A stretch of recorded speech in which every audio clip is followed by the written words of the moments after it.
Gulf ರಾಷ್ಟ್ರಗಳಲ್ಲಾಗ್ತಾ ಇರುವಂತಹ ಯುದ್ಧ ಎಲ್ಲಿಗೆ ಬಂತು ಅಂತ ನೋಡ್ತಾ ಹೋದ್ರೆ ಇರಾನ್ ಮೇಲೆ ಈಗ ಇಸ್ರೇಲ್ನಿಂದ ಭೀಕರ ವಾಯುದಾಳಿಯಾಗಿದೆ. ಟೆಹರಾನ್ ಸೇರಿದಂತೆ ಪ್ರಮುಖ ನಗರಗಳನ್ನ ಟಾರ್ಗೆಟ್ ಮಾಡಿಕೊಂಡು ಇಸ್ರೇಲ್ನಿಂದ ದಾಳಿ. ಮೆಹರಾಬಾದ್ ಏರ್ಪೋರ್ಟ್ ಮೇಲೆ ಇಸ್ರೇಲ್ ಭೀಕರ ದಾಳಿ ನಡೆಸಿದೆ. ಇರಾನ್ನ ಕರಜ್ ತಬ್ರೀಜ್ ಮೇಲೂ ಕೂಡ ದಾಳಿಯಾಗಿದೆ. ಪೆಟ್ರೋಕೆಮಿಕಲ್ ಘಟಕದ ಮೇಲೆ ಇಸ್ರೇಲ್ನ ಐಡಿಎಫ್ನಿಂದ ದಾಳಿ. ಕದನ ಇನ್ನಷ್ಟು ಕುತೂಹಲದ ಘಟ್ಟ ಮತ್ತು ಉಗ್ರ ರೂಪನೇ ಪಡಿತಾ ಇದೆ. ಇದಕ್ಕೆ ಕೆರಳಿದ ಇರಾನ್ ಸೇನೆ ಇಸ್ರೇಲ್ನ ಮಿಸೈಲ್ ದಾಳಿಯಿಂದ ಕೆರಳಿ ಎರಡನೇ ಹಂತದ ಮಿಸೈಲ್ ದಾಳಿಯನ್ನ ನಡೆಸಿರುವಂತದ್ದು ಟೆಲ್ ಅವೀವ್ನಲ್ಲಿ. ಹಾಗಾಗಿ ಇರಾನ್ ಮಿಸೈಲ್ ದಾಳಿಯಿಂದ ಅಲರ್ಟ್. ಈಗ ಒಂದು 4 ವರ್ಷದ ಕೆಳಗೆ ನನ್ನ ಗ್ಯಾಸ್ ಟ್ರಬಲ್ ಶುರುವಾಗಿತ್ತು. ಹೊಟ್ಟೆ ನೋವು, ಎದೆ ನೋವು, ಮಸಲ್ಸ್ ನೋವು ತಿಳ್ಕೊಳಕ್ಕೆ 10 ಪರೀಕ್ಷೆಗಳು. ನಾನು ಅಮೃತ ಬಿಂದು ತಗೊಳಕ್ ಶುರು ಮಾಡಿದಾಗಿಂದ ಆರಾಮಾಗಿದ್ದೀನಿ. ಇಸ್ರೇಲ್ ಇರಾನ್ ಮೇಲೆ ದಾಳಿ ಮಾಡ್ತಾ ಇದ್ದಂತೆ ಕೆರಳಿದ ಇರಾನ್ ಕೂಡ ಎರಡನೇ ಹಂತದ ಮಿಸೈಲ್ ದಾಳಿಗೆ ಮುಂದಾಗಿದ್ದು ಟೆಲ್ ಅವೀವ್ನಲ್ಲೀಗ ಅಲರ್ಟ್. ಕದನ ಇನ್ನಷ್ಟು ತೀವ್ರ ಸ್ವರೂಪ ಪಡಿತಾ ಇದೆ.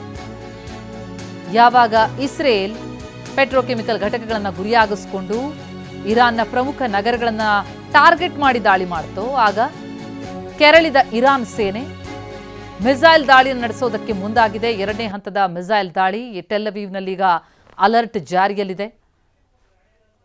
ದಾಳಿ ಪ್ರತಿದಾಳಿಗಳು ಮುಂದುವರಿತಾ ಇದೆ. ಪ್ರತೀಕಾರದ ದಾಳಿ. ಇಸ್ರೇಲ್ ಮೇಲೆ ಇರಾನ್ ಪ್ರತೀಕಾರದ ದಾಳಿ ನಡೆಸ್ತಾ ಇದೆ. ಜೆರುಸಲೆಂ ಮೇಲೆ ಇರಾನ್ ಮಿಸೈಲ್ ದಾಳಿ. ಜನವಸತಿ ಪ್ರದೇಶಕ್ಕೆ ಬಂದು ಅಪ್ಪಳಿಸಿದೆ ಮಿಸೈಲ್ ಜೆರುಸಲೆಂನಲ್ಲಿ.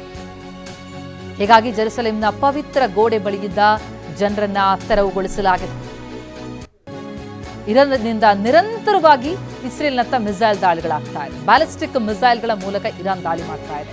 ಹೀಗಾಗಿ ಜೆರುಸಲೆಂನಾದ್ಯಂತ ಯುದ್ಧದ ಸೈರನ್ ಮೊಳಗಿದೆ.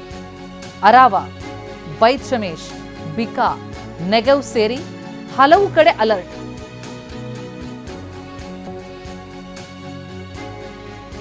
ಇರಾನ್ ದಾಳಿಯ ಬೆನ್ನಲ್ಲೇ ಇಸ್ರೇಲ್ ಪ್ರಧಾನಿ ಅಲರ್ಟ್ ಆಗಿದ್ದಾರೆ.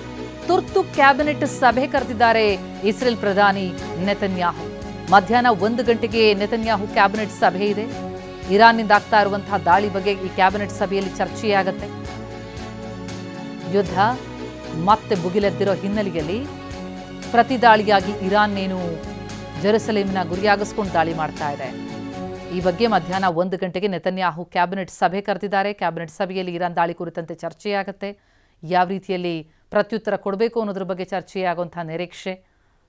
ಒಟ್ಟಾರೆ ಈ ಗಲ್ಫ್ ಯುದ್ಧ ನಿಲ್ಲೋ ಲಕ್ಷಣ ಅಂತೂ ಕಂಡು ಬರ್ತಿಲ್ಲ, ಮುಂದುವರಿತಲೇ ಇದೆ.